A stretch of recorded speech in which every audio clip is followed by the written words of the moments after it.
Okay, I'm just going to get rid of a couple of things that are popping up here. Well, welcome everyone. I'm honored to host this event tonight along with Bobby Ray from Curling Canada. This webinar is entitled Understanding Member Benefits and Curling Development in Canada. I'm Tina Ford Johnston. I'm the new Director of Curling Club Development for Curling Alberta, and I'm just really honored to be here tonight to speak about member benefits with you. So I'll let you know that our presentation will take about 1 hour, and then we're going to open up the floor for questions. Brittany Anderson from Curling Alberta and Corey Morris from Curling Alberta will be moderating the webinar and monitoring the chat.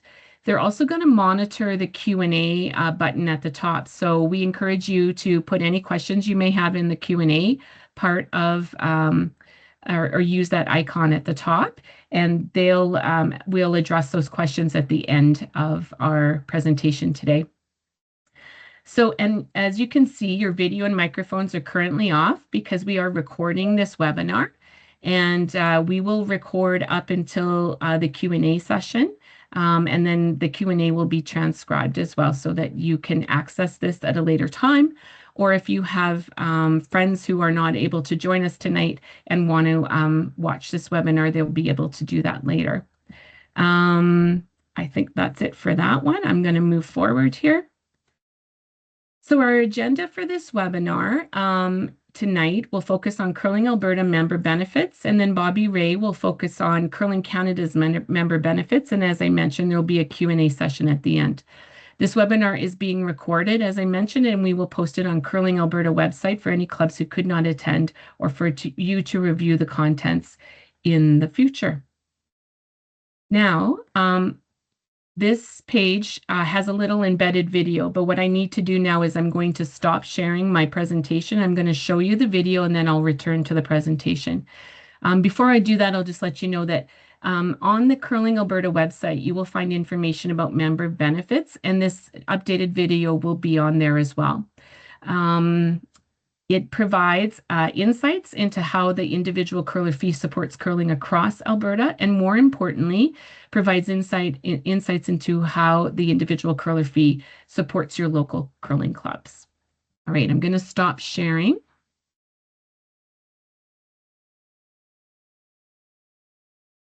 And then I'm going to share something else. Okay.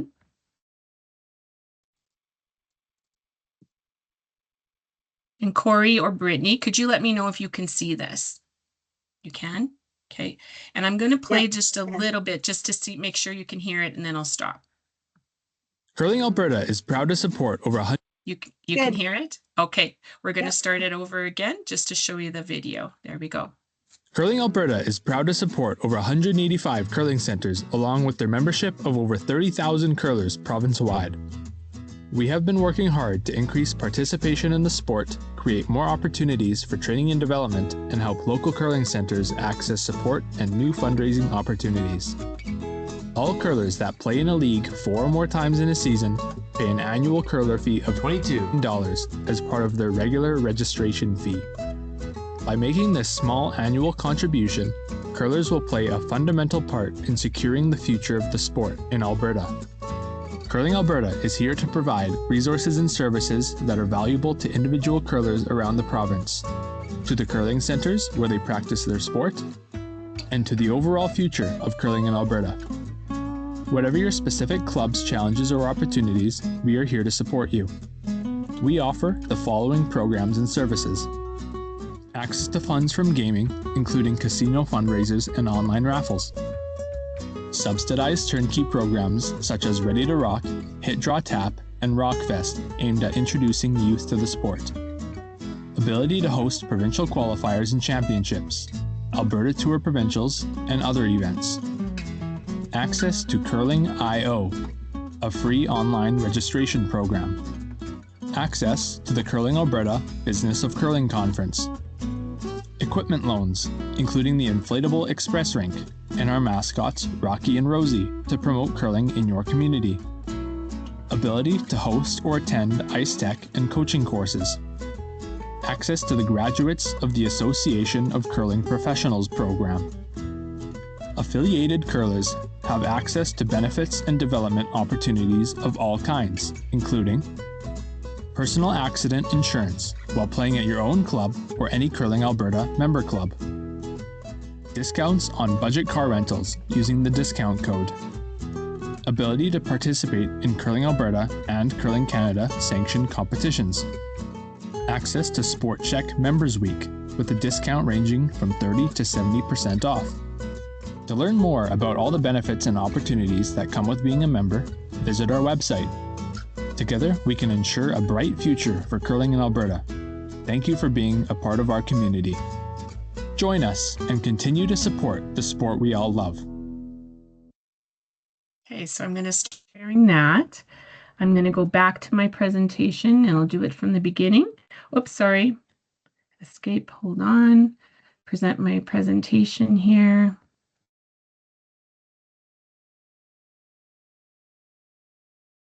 All right, just give me a thumbs up, Brittany, if you can see the presentation. Great. Okay. So you saw the video, it's available to you on the website. And over the next few slides, we will explore the growing benefits that affiliated clubs can access and give you a sense of all the ways in which Curling Alberta supports curling across the province.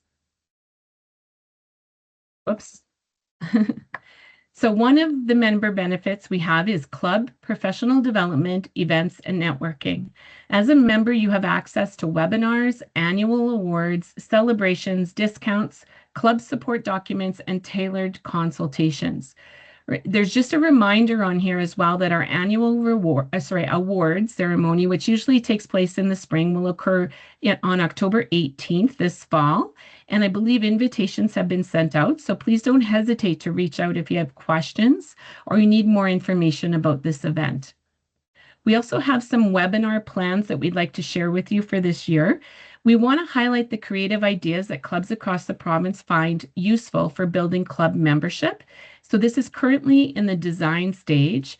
And I encourage you, if you have a creative initiative or a program that works well for your club to build membership and you're willing to share that idea with others, just if you wouldn't mind contacting me, I would be happy to add you to our agenda for this webinar.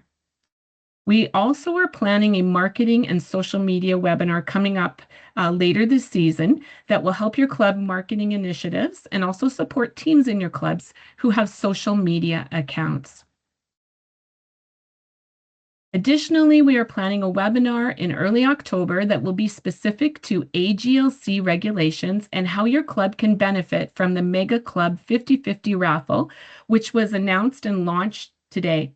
In a few slides, I will talk a little bit more about the Mega 50/50 raffle, but I wanted you to know that there will be a webinar in early October that we will address in more detail this initiative.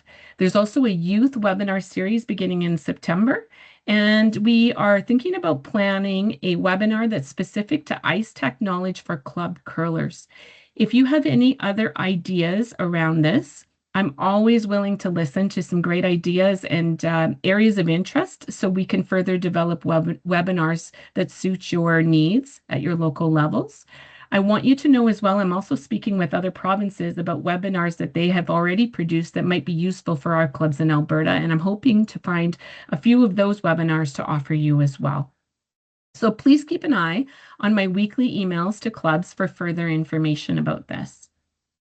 We also have a growing repository of club support documents.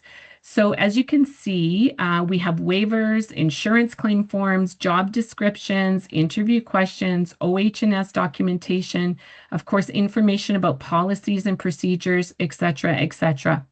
Please reach out with your club requirements. If we don't already have the documentation that you need, we can source this for you or create documentation for you. We want to support the great work that you're doing at the club level.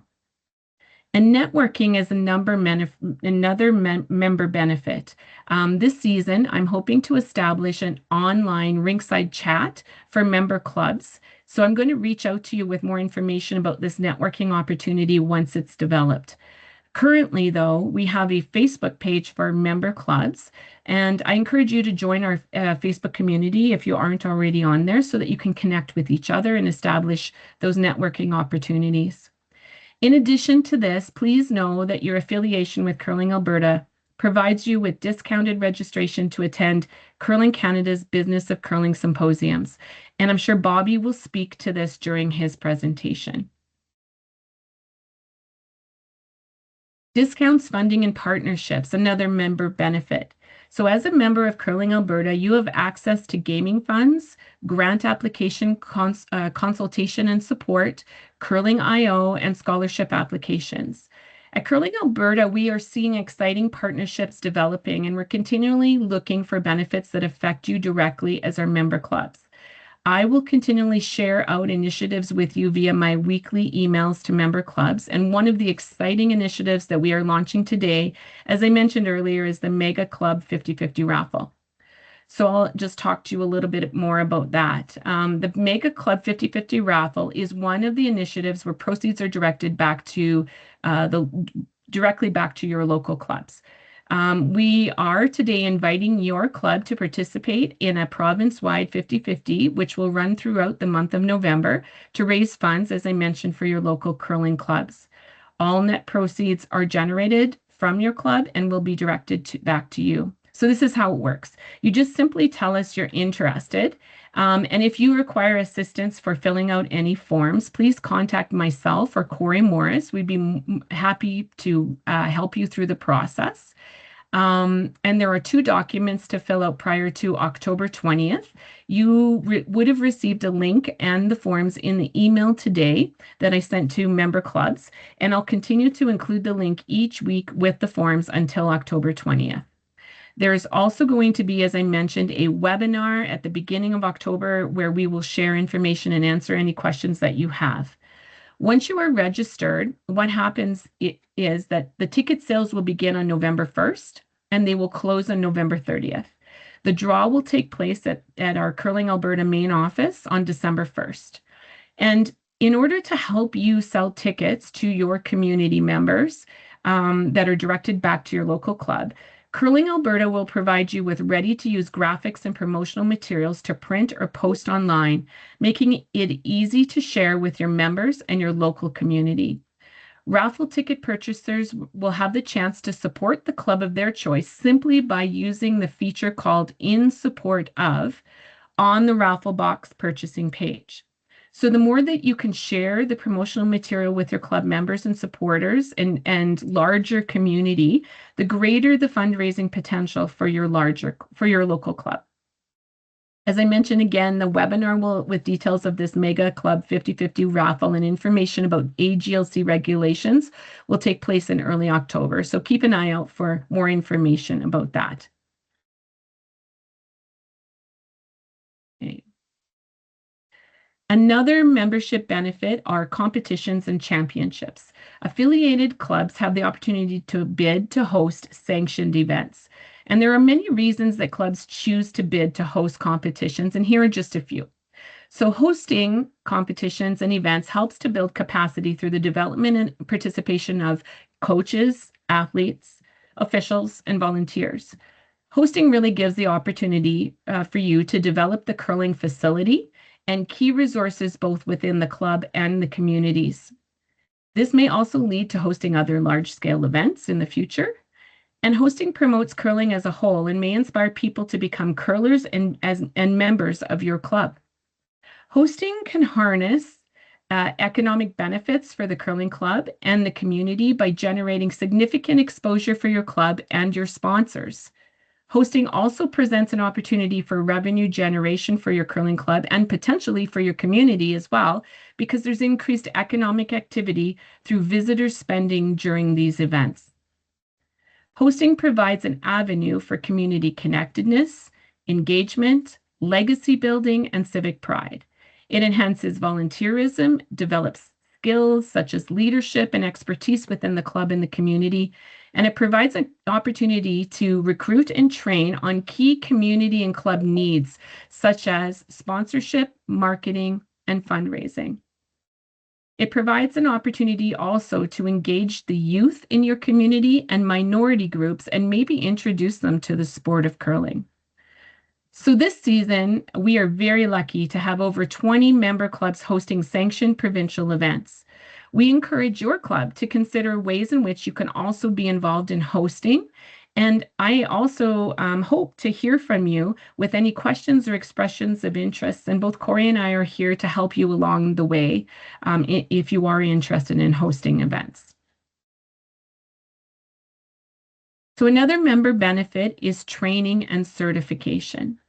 As a member of Curling Alberta, you have access to training, certification, programming, curriculum, templates, equipment, and initiatives.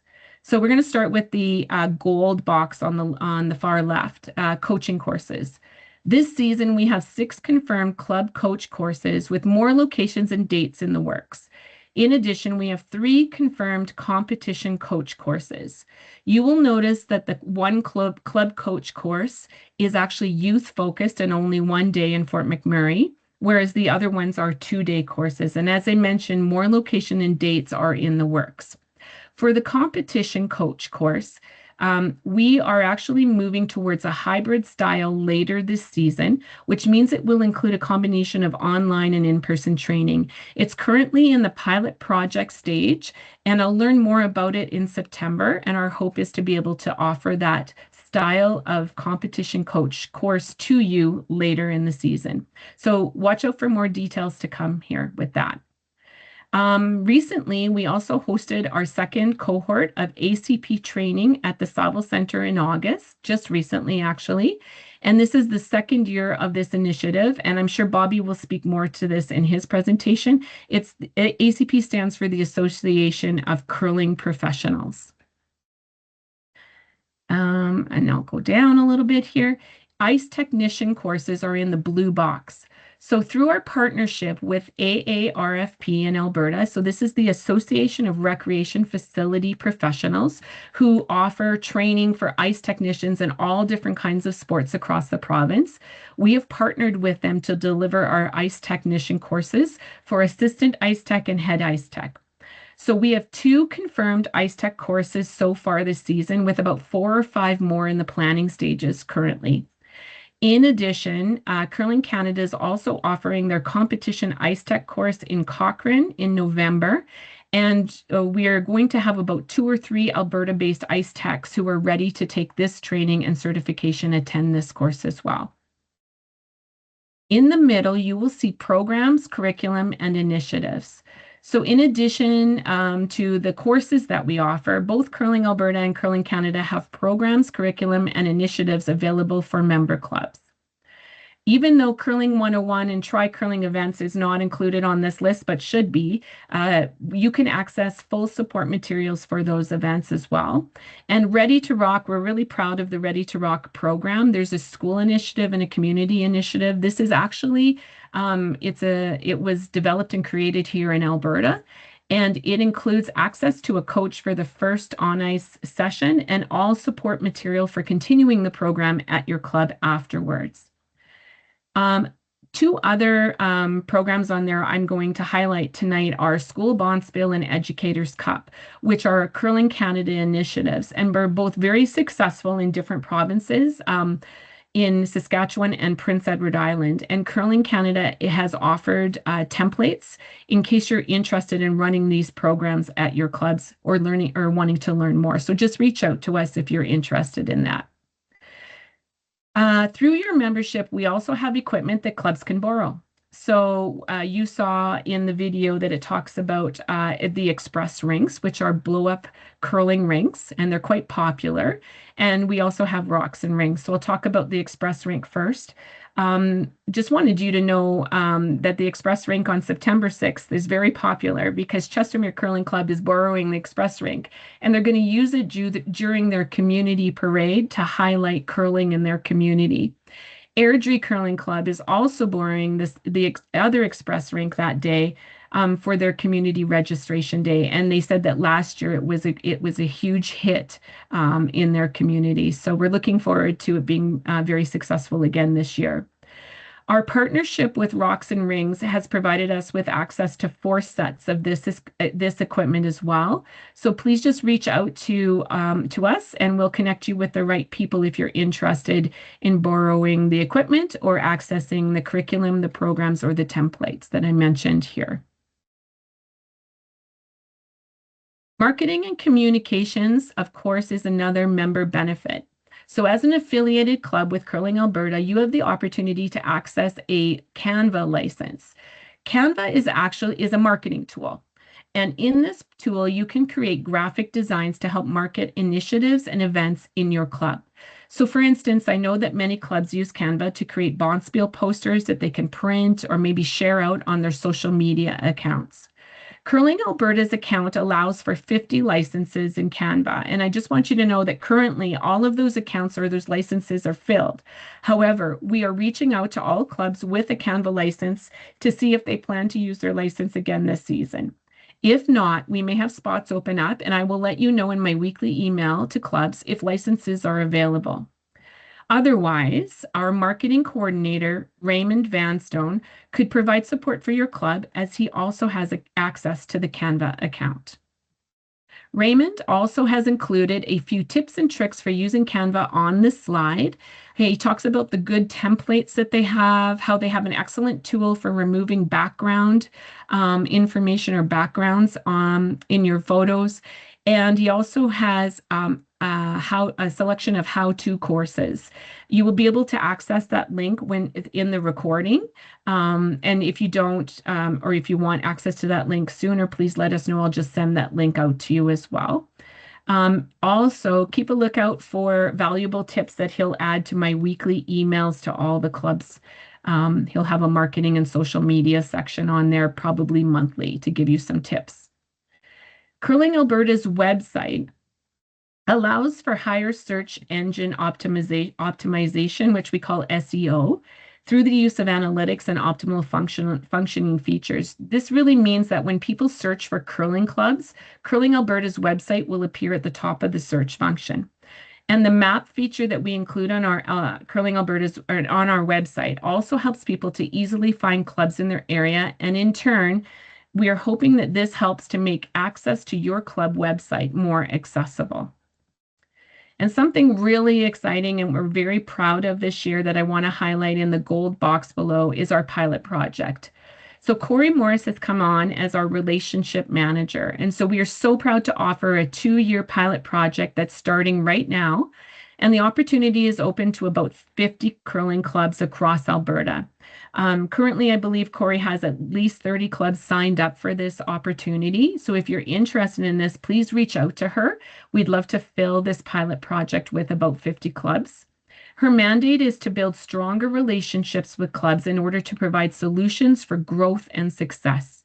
So Corey will strategically design communication plans with clubs based on different variables that are important to your location and your community club. And if your club is interested, as I mentioned, in participating, just reach out to her directly. She would be very happy to hear from you. And I'm sure Bobby will explain more about this unique opportunity in his presentation, because this is an initiative that is in conjunction with Curling Canada. So it's a partnership with Curling Canada and Curling Alberta to make this possible for our member clubs. The last membership benefit that I'm going to speak to is advocacy. So Curling Alberta exists to help you. We advocate for you and for the sport of curling in Alberta. We advocate on your behalf to ensure curling is recognized and supported in your community. So whether you're hosting events, you're planning facility upgrades, you're engaging with municipal leaders, or you're showcasing the value of curling, we're here to help you have a seat at the table. I want to remind you that on September 19th, we are hosting our annual general meeting and special general meeting. And we encourage you to attend, to exercise your right to vote, and to use your voice to help us grow as a curling community in Alberta. We're also in need of more board representatives, so please consider putting your name forward. We need to know what we don't know. So please make sure your voice is heard. We appreciate hearing from you, and together we can grow membership and help all of our clubs thrive. across Alberta. So I want to thank you for allowing me to share all of this information about member benefits tonight. This is just a reminder, though, that we are continually looking at ways to add more value to our member benefits. If you have questions about anything in my presentation, you have ideas at all, please stay to the end as we will have a Q&A session after Bobby's presentation. And now I'm going to just turn it over to Bobby Ray from Curling Canada. I'll stop sharing my slideshow and let him present here in a minute.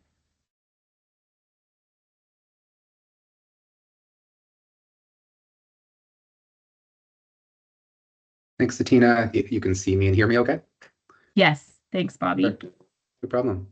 So just before I put up my slides, I just wanted to do a quick introduction. Thank you for having me here this evening to speak on this topic. My name is Bobby. For those of you who I've not had the opportunity to meet before, I'm coming to you from North Bay, Ontario, which is in the great curling region of Northern Ontario. But I have to tell you that I'm a big Curling Alberta fan as well. So in recognition of tonight's webinar, I'm wearing my Curling Alberta hoodie.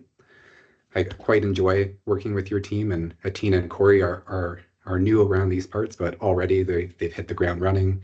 They've been very collaborative, and I'm looking forward to doing more work with them over our time together. So let me put something on the screen here.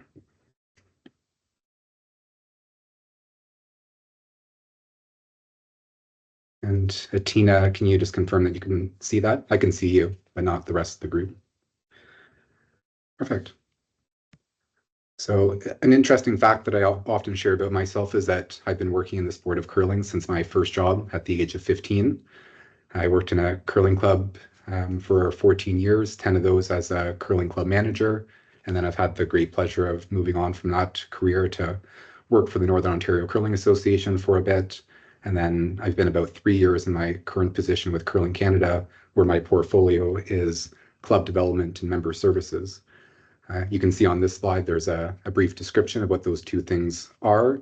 They are interconnected, but a little bit different. So club development means setting a national strategy for the health and success of curling clubs across the country. It means coming up with programs and strategies that I in turn hand over to our member associations, such as Curling Alberta, to deliver to their member clubs with the goals of advancing curling at the community level.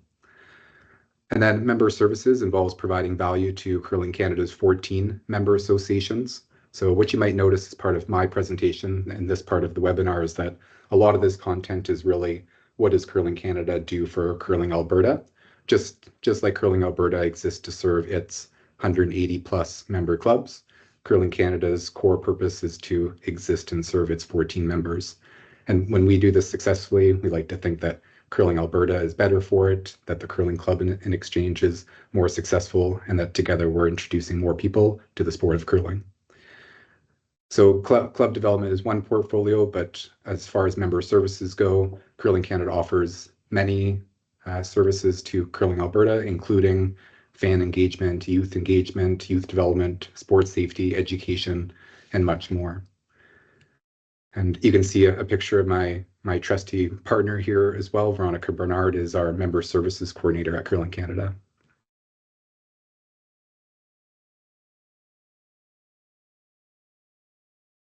So before we get into the meat of things, I just wanted to share some really great news. So since 2015, Curling Canada has been tracking the number of individually registered curlers in curling clubs that are affiliated across the country. In 2015, we were around 156,000 curlers during COVID-19. That obviously took a dip, and it's really encouraging to be able to share that not only have we recovered from the pandemic, but that we're boasting our highest numbers in those 10 years of collecting this number. So this is really great. It's always difficult to suggest why it is that memberships numbers are at a level that they are, but one thing that I know for sure is that it's due to the work and contributions of folks like yourself on the call that are sharing the sport and offering positive curling experiences at the club level. So thank you so much for that. So what I'll be going over in this presentation is a bit about what are associations and what do they do. You know, we started these associations so long ago that sometimes we forget why we started them in the first place, and I think that it's important to reconnect with this. How are clubs and associations funded? So you know why it is we're collecting membership fees and why those might go up, and other options we have to collect dues. What is curling development fee? And just a quick preview, it used to be called our individual membership fee, but we've rebranded it over the last year, and I'll tell you more about that.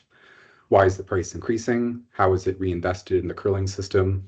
How are investment decisions made and influenced? What's in it for me? The classic question that we often all have to face. How do we explain this to our community? And then, as Atina suggested, we'll be open to some questions at the end. Okay, so what are associations? An association is a group of people or organizations that are organized for a joint purpose. So a curling club is a type of association. I actually know some curling clubs that call themselves associations, and they are groups of individual curlers. It's the curling club's responsibility to collect dues and provide benefits to individual curlers. And then curling clubs in turn join their provincial association, and it's the responsibility of a Curling Alberta, for example, to collect dues and provide benefits to the curling club community as a whole in that region. And then just as Curling Alberta does that for you folks, Curling Canada exists to be an association of curling associations. Curlers long ago created associations to develop, promote, and serve the broader needs of the curling community regionally and nationally. The needs of curling community evolve, and we'll be speaking about that. Ultimately, curlers are responsible for setting the priorities of these associations and evaluating their performance. So while many years ago, maybe in 1927, when the first Brier occurred, or previous to that, associations were being formed to structure competitions as a primary source of value. The world's changed, and the value that curling clubs and associations seek from their networks is changing. It's something we want to do, and something that we're committed to doing as we reevaluate these things. Okay, what associations do, they create collective impact. So an example might be the Olympic Games. So no one curling club, not the ABC Curling Center, could have imagined or created the conditions for the Olympic Games program to occur. But because we have a network of curling clubs and curling associations, we were able to pool our resources and our time and our expertise to create an opportunity like this. And we all know that the Olympics, as only one example, is a great thing for our sport, that it brings a lot of attention to the game and it recruits a lot of interest into our curling clubs. Associations create efficiencies and they limit redundancies. So a simple question you might ask yourself as you're trying to figure out who is responsible for what in this larger network is, how many times does it need to happen? If you take, for example, a coach education workshop, and all curling clubs would benefit from having trained and educated coaches. Does every curling club need to design a coaching program? Not quite. Does every province and territory need to do this themselves? No. So just one time, Curling Canada can design a coach education program and have that spread about the country. So that becomes the responsibility of Curling Canada. Beyond designing, we need to deliver this program to potential coaches. And we can't just do this in one place in Canada, as it's a big country and there's travel limitations and such. And then we also don't need to deliver coach education at every single club in the country, because we don't want to tie up everyone's ice and there aren't enough interested participants to support that. So we find a nice comfort level with the provincial association being the deliverer of coach education. And then these trained coaches, they do work for us to grow the sport. They might run learn to curl programs, they might coach teams, but this happens at the community level. So leagues and programs and events and training opportunities are the responsibility of a curling club. And then lastly, associations, they create conditions and opportunities. So take, for example, doubles curling, which didn't exist all that long ago. And if one curling club started doing it, people might look at them like they're a little bit crazy, perhaps. But because it's created at an association level, people look up to these new formats or these new opportunities, and then they self-organize underneath that to create opportunities for new people to play the sport, doubles being one example. So I've got a quick slide here just about how clubs are funded. It's not exactly the focus of this webinar, but just to compare and contrast what opportunities associations have compared to clubs. Many of us here involved in our clubs know that we are collecting fees from members who are participating in leagues and events. They might be taking instruction or renting ice.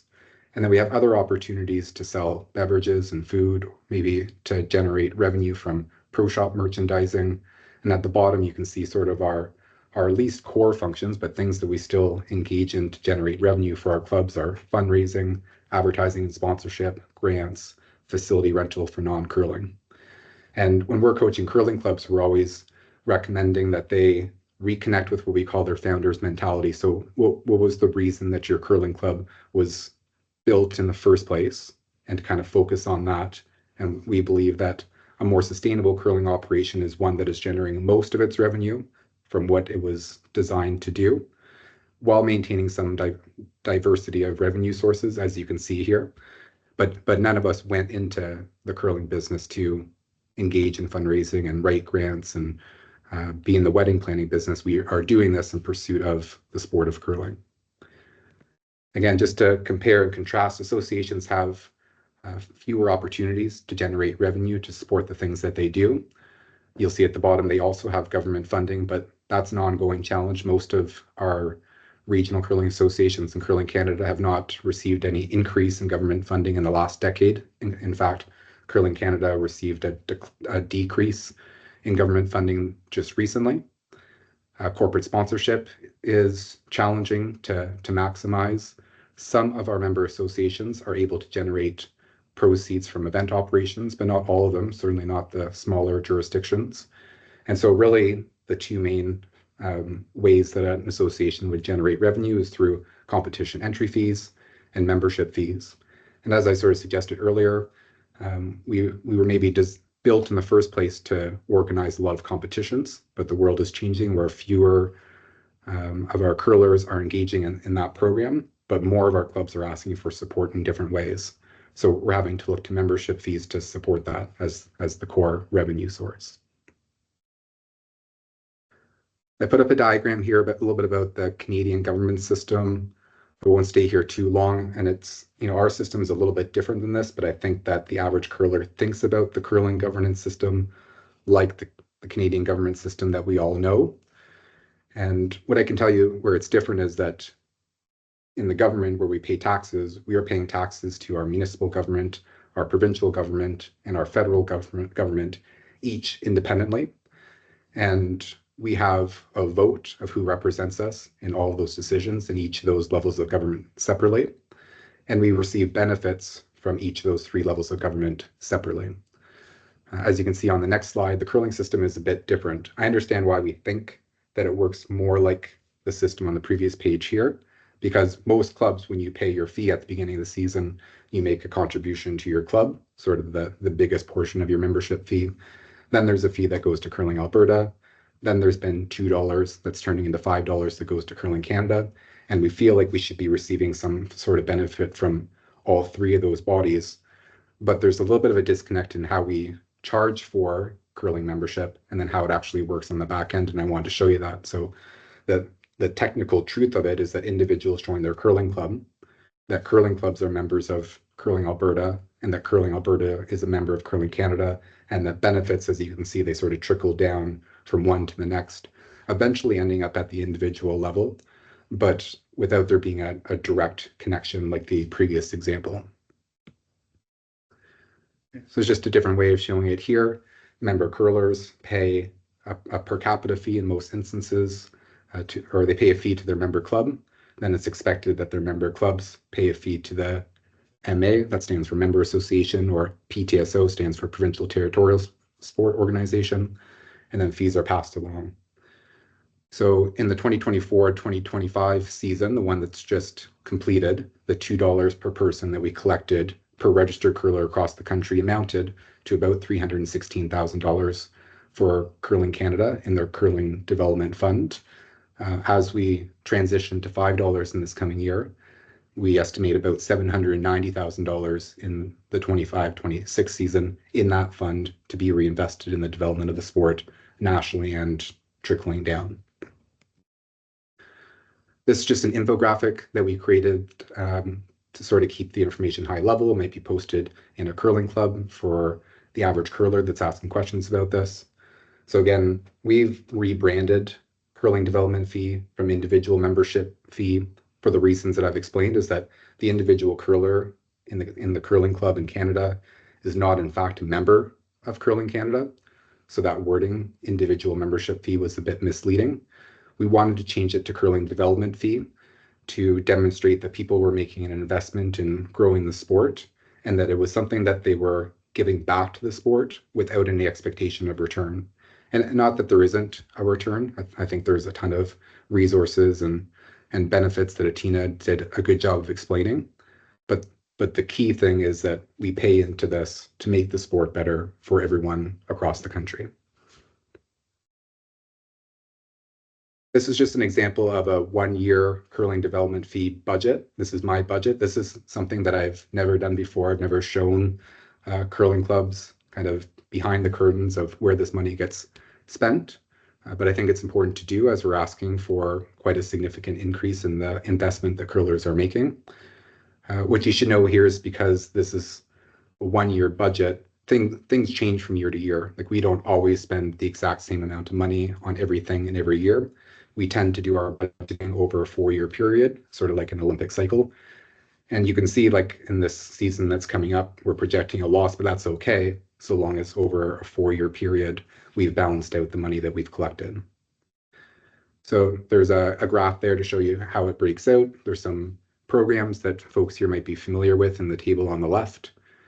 Give you an example of, say, the Curling Day in Canada program. We spend around $50,000 a year on promoting 1 day of celebration across the country. It's always on the second Saturday of the Scotties Tournament of Hearts.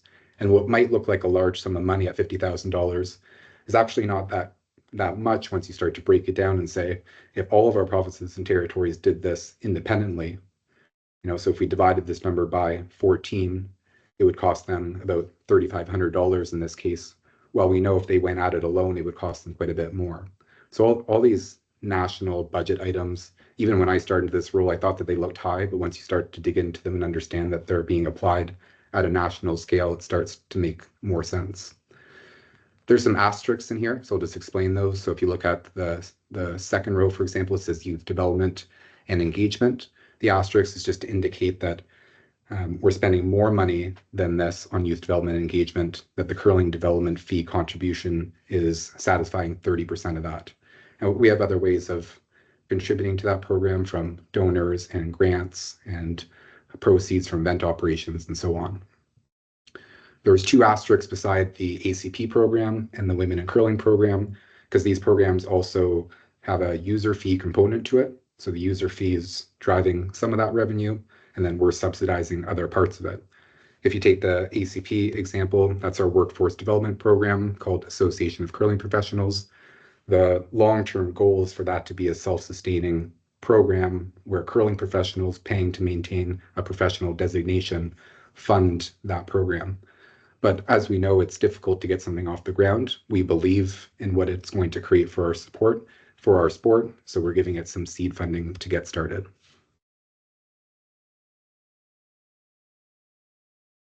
Why a per capita fee? It wasn't always this way, like previous to 2015 when we started tracking that individual registered curler. Curling Canada and most member associations used to charge club a fee based on the number of sheets that they had.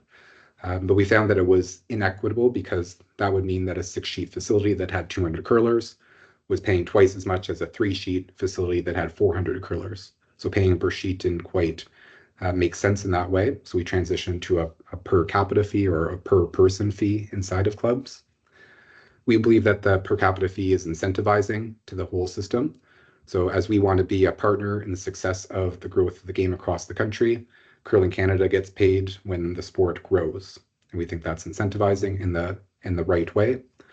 It's data friendly. Something that we know that we don't do well enough is collect enough data about the people that are curling and how much they're curling and what types of leagues they're curling, and using that information to grow the sport further.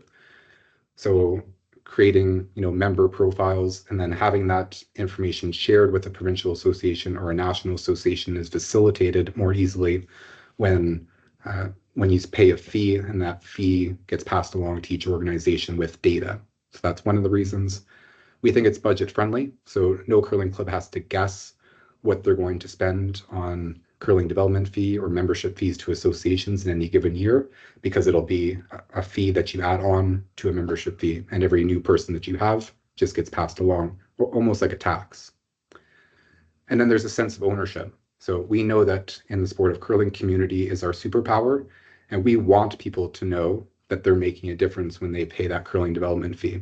We know that we need to do a better job of telling that story, and it's sometimes difficult getting that story from the top down to 160,000 curlers in the country. But we eventually want them to feel like they're happy to pay 10 or 20 or $30, so long as they know how it's being invested in and what difference it's making to the sport that we all love. Why an increase? This is our first increase since we started the individual membership fee back in 2015. It was set at $2, and it's been that way for 10 years. I would say that it probably should have increased before now, maybe at a smaller amount, and we're doing a little bit of catch up. But besides inflation, we have our operating costs that have increased over time. Our government funding, as I suggested earlier, has decreased. So we got no increase, not even an inflationary increase between 2005 and this year. This year that we're going into, we're seeing a 10.8% cut from the federal government. Collecting a higher membership fee gives us more consistent and dependable way to invest in our member associations, their affiliated clubs, and the sport that is not tied to the success of events or the landscape for sponsorship, how successful we are at fundraising, what the government decides to do. It just puts it more in our hands. Sort of back to that example where we said that we're encouraging clubs to do the same. We have clubs that are relying on bar sales to fund their operation. We have clubs that are dependent on one really successful bonspiel to pay the bills for the year. But there's a risk to that, and we want to de-risk what we're doing by making sure that we're collecting a majority of the funds that we need to serve the sport from the people that play it and appreciate it. And then we just want to do more. So, I mean, not every expense is created equal. If this were a conversation about a 400% increase to your insurance bill or a 400% increase to your electricity bill for which you're getting the same level of service from those things, then I would understand the frustration. But in addition to safeguarding our investment in the sport, we actually just want to do more. We're asking you for more money so that we can invest more money in the system at a national level. And to me, that's an exciting part about this. Similar to what Atina was suggesting, I want to reiterate that associations were founded at one point in our history by curling clubs, and curling clubs are owned by their members, and it is the responsibility of individual curlers and all the folks on this call to steward the governance system of curling in Canada. Okay, curling club board members are elected by curlers. Curling Alberta's board members are elected by the clubs represented here. Curling Canada's board members are elected by Curling Alberta and their other member associations. The Curling Canada board is responsible for hiring Curling Canada's chief executive officer. They set Curling Canada's strategic plan and they approve Curling Canada's budget. So all of the above being said, there are mechanisms in place to elect individuals that best represent your position. There's plenty of opportunities for you folks to get involved yourself, and tonight is one of them. So happy to see that people are here to listen and to ask questions later on.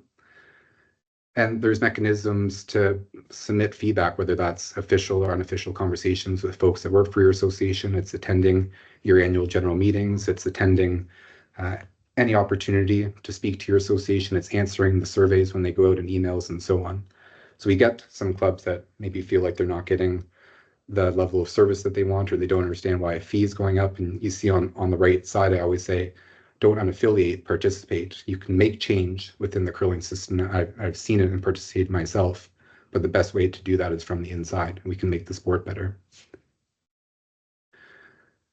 And then the almighty question of what's in it for me, because that's what I get in my inbox a couple of times a week, every week of the year, is why do we pay Curling Canada? Why do we pay Curling Alberta?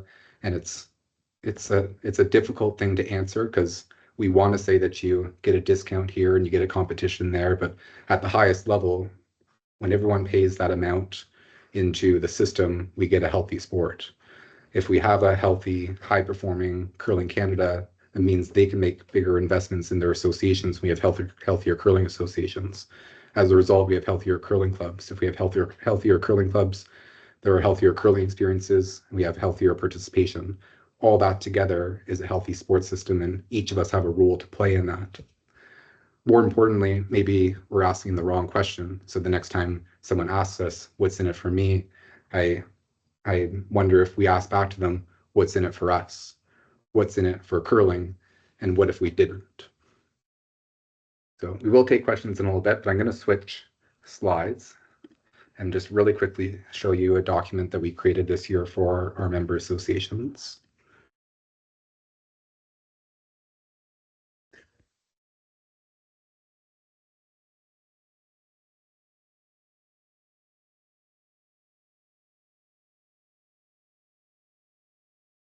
Bettina, you can see that. Okay, I can see you. So I won't go through this in detail. I think it's 30 pages long or so, but I would encourage anyone here that takes an interest in the system of curling governance nationwide to look this up. The website is curling.ca/handbook. And this, again, is something that is more aimed at member associations and the value proposition from Curling Canada to Curling Alberta. But I think there's folks in this room that take interest in it, and I think that's really good that you do. And this is the classic question, right? People ask us what we do, and then we've put this together as our response. So there's a table of contents here, all the services that we offer because we believe that everyone in Canada needs this. Every association needs it and every club needs it, so it belongs at this level. Some of those services are funded by CDF, Curling Development Fee. Some of those services are just as important, but we've fortunately found other ways to fund them, whether that's a grant, event operating proceeds, a donation, etc. Okay, so much of what I explained is in here. You can see all of our proud member associations really coming together with all these new logos, particularly like the new Curling Alberta one that's really sharp on here. Okay, that's our team. An explanation of curling development fee.